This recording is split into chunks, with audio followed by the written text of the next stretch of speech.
Kutch collector Shri Amit અરોરાના અધ્યક્ષસ્થાને જિલ્લા સંકલન ફરિયાદ સમિતિ બેઠક યોજાઈ।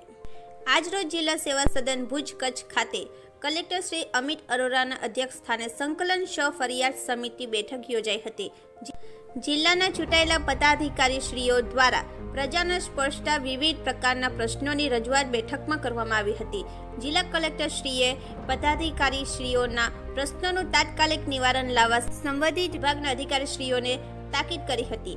અંજારના ધારાસભ્યશ્રીએ ત્રિકમભાઈ છાંગાએ જિલ્લામાં ફાળવેલા જ્ઞાન સહાયકની સંખ્યા વિશે રજૂઆત કરીને મહત્તમ સંખ્યામાં જ્ઞાન સહાયકની ફાળવણી કચ્છ જિલ્લામાં થાય તે દિશામાં કામગીરી કરવા માટે રજૂઆત કરી હતી। આ ઉપરાંત ધારાસભ્યશ્રીએ નિગર વિસ્તારના જમીનના પ્રશ્નો, લીલાસા ફાટક ક્રોસિંગ, રુદ્રમા બ્રિજનું સમારકામ અને 66 કેવી સબસ્ટેશન સાઇટની જમીનની ફાળવણી સહિતના પ્રશ્નો રજૂઆત કરી હતી। અબડાસા ધારાસભ્ય શ્રી પ્રદ્યુમન જાડેજાએ યોગેશ્વર મંદિરની આજુબાજુની ગૌચરની સાફ સફાઈ, નખત્રાણા તાલુકામાં પાણી પુરવઠા વિભાગની કામગીરી, લખપતમાં ડાયાલિસિસ કેન્દ્ર, કસ્તુરબા ગાંધી વિદ્યાલય, અબડાસા તાલુકામાં રેલવે વિસ્તરણ કામગીરી, માતાના મઢ યાત્રાધામ પરિષદ જમીન સંપાદન, પુનેરી ચેરિયા વિસ્તારનો વિકાસ,